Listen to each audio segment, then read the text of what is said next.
Yo, wrestling fans, what's going on, man? It's Black Couch Booking here with a brand new video. If you're new to the channel, please like, comment, subscribe. I promise you will not be disappointed.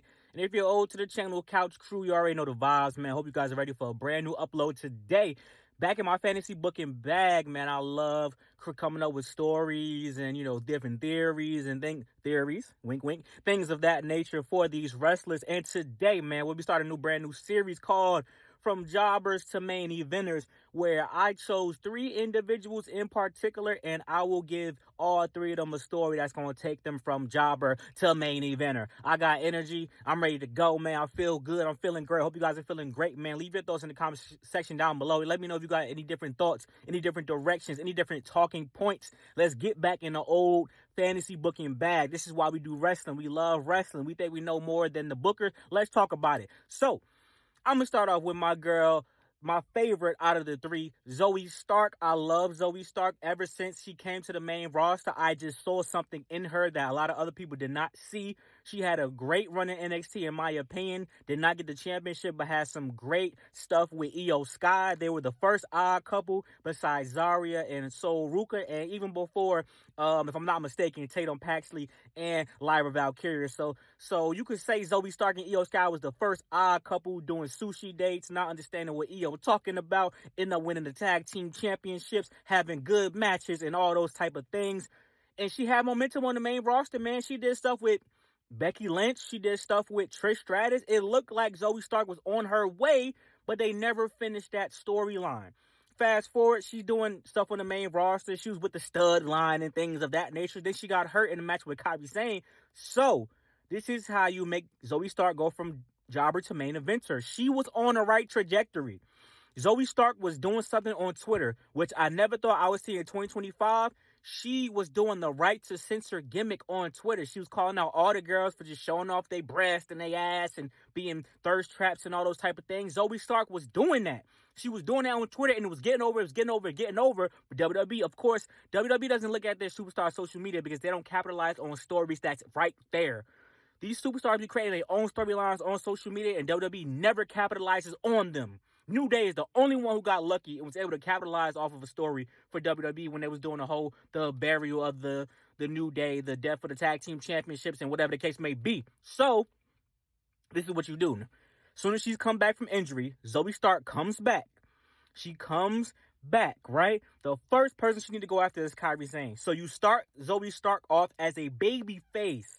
If anybody's still getting into it with the Kabuki Warriors, by the time Zoe Stark come back, have Zoe Stark team up with somebody that could not overshadow Zoe Stark in the tag team, but could help her get back against the Kabuki Warriors. If Ivy Nile is able to be a face by that time, that will work. But if Maxine Dupree, whether she's the champion or not, if Maxine Dupree and Zoe Stark could link up, that's going to help Zoe Stark, because Zoe Stark has a lot of personality. Y'all just never seen it. She's very bubbly. She's very nice off social media. I love Zoe Stark. I talk very highly about Zoe Stark because I believe in her, and she was showing good progress with this whole Trish Stratus thing and Becky Lynch thing. I'm telling you guys. So, Maxine, Zoe Stark, go against the Kabuki Warriors. The Kabuki Warriors will not have the tag team belts by then, but that'll be a good rivalry so she can get back at Kairi Sane. Hey, man, listen, sometimes we gotta use real life. Use that real life injury that she suffered in the match to start a rivalry. Boom, get her out of the way.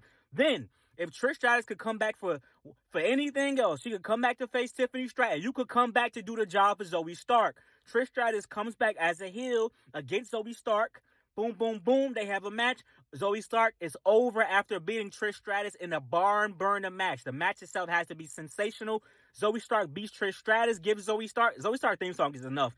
If Zoe Stark can add one more thing to a look, you've seen what hair did for Ivy Nile. I love Ivy Nile's look even more now because the braids, I wasn't feeling the braids, but just the hair, boom. Give Zoe Stark something. And then she goes to the next level. That's easy. Now, let's talk about Ivy Nile. You can do this right now. Ivy Nile does not have to beat Maxine Dupree ASAP. But what needs to happen is, instead they're giving Ivy Nile the next shot. They should have made it a 3-way rivalry with Roxanne Perez, Ivy Nile, and Maxine Dupree. I think they're going to let Maxine and Raquel chase those tag team belts again and go after the World Heavyweight Championship, which is fine. But it would have been a really great idea to let Roxanne go after that IC belt, because if she loses, Liv Morgan can say, oh, you weak as hell. You couldn't even get the damn mid-card belt. I got to come back and do everything. Boom.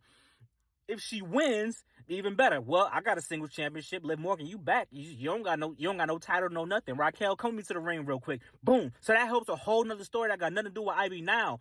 But if we have a three-way rivalry, we can pass the belt around. All three do not got to hold it, but 2 out of the 3 can hold the belt. And Ivy Nile holding the belt would make sense because her and Maxine Dupree have a rivalry. Chad Gable, whenever he comes back, he can get involved just by talking his ish. We got the Alpha Academy versus American Made. We still could do multiple things with that storyline, but we make the women the centerfold. And if Ivy Nile is the one to win an IC title and Chad Gable ain't win an IC title and the Creed brothers ain't win no tag team title, she looks like a badass in the group. It's very easy for her. And then when Jordynne Grace pop up, you have Jordynne Grace turn heel and rock with Ivy Nile. So now we got a 2-woman powerhouse. Even though they both are small as hell, they both the most muscular though. So boom, Ivy Nile becomes a main eventer, so to speak, in the tag team division with Jordynne Grace. Very easy, not too hard. Last but certainly not least, B-Fab.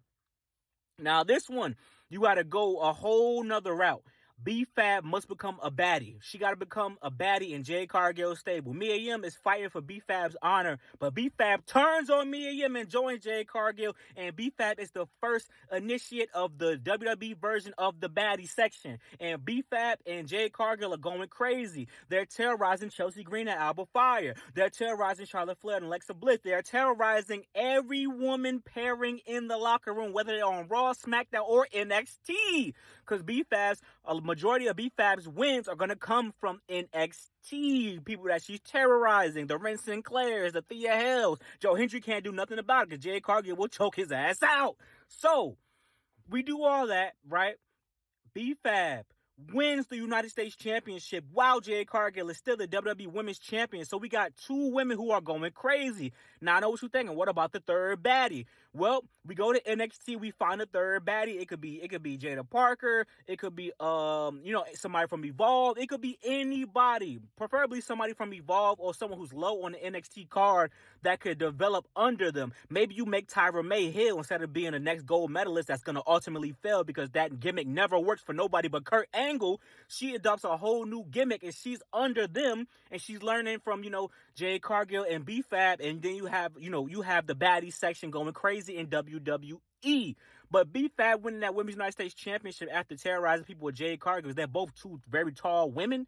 That makes B-Fab look even better. And if she has a better reign than Julia, then she's already going to be on the right path, guys.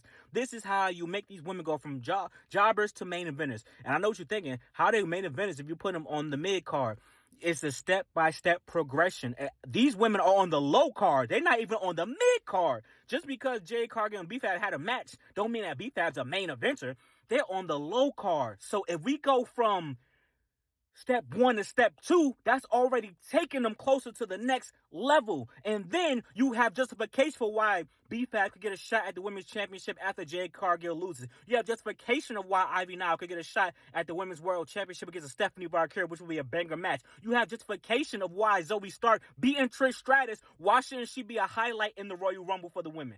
Like, comment, subscribe. Thank y'all for the support as always. Hope y'all enjoyed that video today. We're coming back with the bangers, man. I thank you and I appreciate you. We out.